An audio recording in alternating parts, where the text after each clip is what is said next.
डोंबिवलीच्या अमुदान कंपनीमध्ये स्फोट होऊन 2 दिवस झाले, मात्र तरीही घटनास्थळी सापडत आहेत मानवी अवशेष। एनडीआरएफचं शोधकार्य आज दिवसभर सुरू राहणार।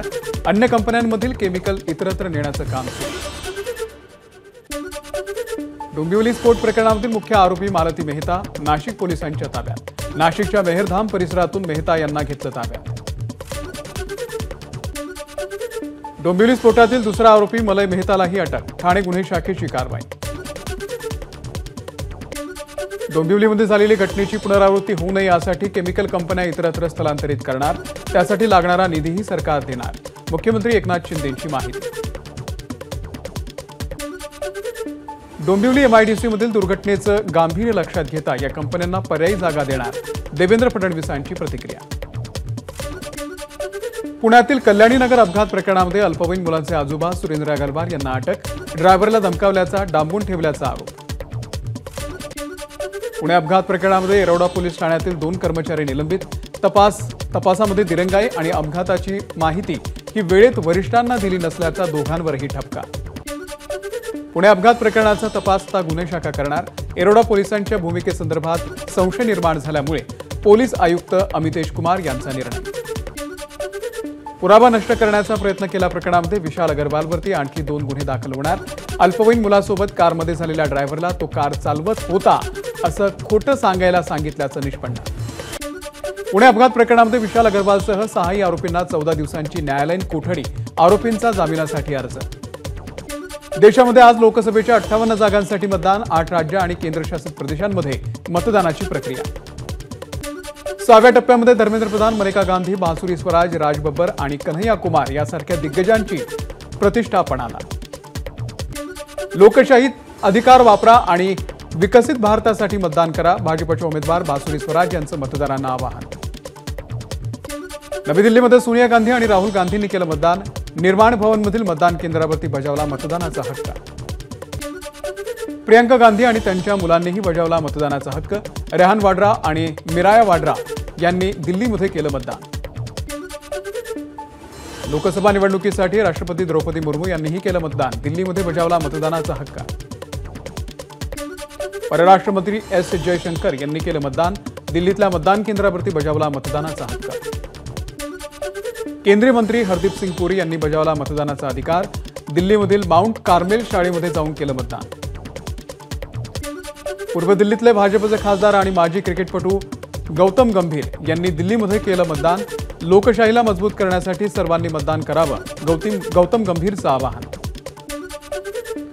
लोकसभा निवडणुकीच्या 5व्या टप्प्यामध्ये देशात महिला मतदारांकडून अधिक मतदान, एकूण 62% मतदानाची 5व्या टप्प्यामध्ये नोंद, 61% पुरुष मतदार तर 63% महिला मतदार। इंडिया आघाडीचे नेते आज प्रचाराच्या मैदानात, पंजाबच्या अमृतसरमध्ये राहुल गांधींची तर उत्तर प्रदेशमध्ये अखिलेश यादव यांच्यासोबत प्रियंका गांधीची ही सभा। जम्मू काश्मीरच्या अनंतनागमध्ये महबूबा मुफ्ती यांची धरणं आंदोलन, पीडीपी कार्यकर्त्यांना अनंतनागमध्ये रोखलं जात असल्याचा आणि अनेक कार्यकर्त्यांना बंदी केल्याचा मुफ्ती यांचा आरोप। विधान परिषदेसाठी ठाकरे गटाकडून 2 उमेदवारांची घोषणा, मुंबई पदवीधर मतदारसंघामधून अनिल परब तर शिक्षक मतदारसंघामधून जमो अभ्यंकर यांना उमेदवारी। सलग दुसऱ्या दिवशी विदर्भाचं तापमान 45 अंशांवर, अकोल्यामध्ये सर्वाधिक 45.8 अंश सेल्सिअस तापमानाची नोंद। भंडाऱ्यामध्ये उष्णतेचा पारा 42 अंशांवरती, प्रखर उन्हामुळे नागरिकांकडून स्कार्फचा वापर। बंगालच्या उपसागरामध्ये रविवारी महाचक्रीवादळाचा इशारा, मात्र मुंबईमध्ये या चक्रीवादळाचा कोणताही परिणाम होणार नाही।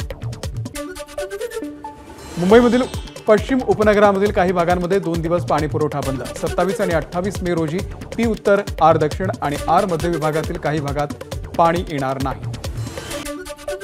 मुंबई विद्यापीठाशी संलग्न महाविद्यालय, स्वायत्त महाविद्यालय आणि मान्यताप्राप्त शिक्षण संस्थांमध्ये प्रवेशपूर्व ऑनलाईन नाव नोंदणीला आजपासून सुरुवात। 13 जूनला पहिली गुणवत्ता यादी जाहीर होणार। मुंबई महानगर परिसरातील 1000हून अधिक महाविद्यालयांमध्ये 11वी प्रवेशासाठी अर्ज भरण्यास सुरुवात। काल पहिल्याच दिवशी तब्बल 21,000हून अधिक विद्यार्थ्यांकडून पहिल्या भागातील अर्ज दाखल। 12वीमध्ये अनुत्तीर्ण झालेल्या विद्यार्थ्यांना पुरवणी परीक्षेसाठी सोमवारपासून अर्ज करता येणार। 27 मे ते 7 जून या दरम्यान नियमित शुल्कासह अर्ज करता येणार। उद्या तिन्ही रेल्वे मार्गांवरती मेगा ब्लॉक. मध्य रेल्वेच्या माटुंगा ते ठाणे, पश्चिम रेल्वेच्या बोरिवली ते गोरेगाव, तर हार्बर मार्गावरती सीएसएमटी ते चुनाभट्टीच्या दरम्यान मेगा ब्लॉक. पश्चिम रेल्वेच्या चर्चगेट ते मरीन लाईन्सच्या दरम्यान आज मध्यरात्री ब्लॉक. वानखेडे पादचारी पुलाच्या मुख्य गर्डरची उभारणी करण्यासाठी रात्री 1 ते पहाटे 4 पर्यंत 3 तासांचा ब्लॉक. दादरमध्ये अनधिकृत होर्डिंगवरती कारवाई. नोटीस बजावून सुद्धा कुठल्याही प्रकारे पावलं उचलली जात नसल्यानं पालिकेकडून होर्डिंग काढण्यास सुरुवात.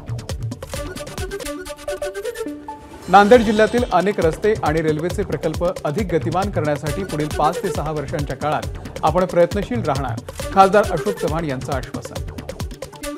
बीडच्या परळी शहरातील मतदानाचा व्हिडिओ व्हायरल. व्हिडिओ पोस्ट करत बजरंग सोनावणे समर्थकांकडून विरोधकांवरती आरोप, फेरमतदान करण्याची मागणी. मुंबई विमानतळावरती 5 दिवसात 24 प्रकरणात 11 किलो सोन्यासह 7.5 कोटींचा मुद्देमाल हस्तगत. तस्करी प्रकरणात आतापर्यंत 21 आरोपींना अटक. बुलढाण्यामधल्या अंबाबर्वा अभयारण्यामध्ये 2 वर्षांमध्ये वाघांची संख्या दुप्पट. अंबाबर्वा अभयारण्यामध्ये 8 वाघांसह 7 बछडे, तर ज्ञानगंगामध्ये 20 बछडे, बिबटे, त्यासोबतच प्राणी गणनेसाठी मोठ्या प्रमाणात निसर्गप्रेमींचा प्रतिसाद. सांगलीमध्ये पणन महामंडळाकडून 3 दिवसीय आंबा महोत्सवाचं आयोजन. 5 जिल्ह्यात 19 शेतकरी सहभागी. हळदीच्या बियाणे दरामध्ये दुपटीनं वाढ. राज्यासह कर्नाटक आणि आंध्र प्रदेशमध्ये हळदीची लागवड कमी झाल्यानं दरामध्ये वाढ.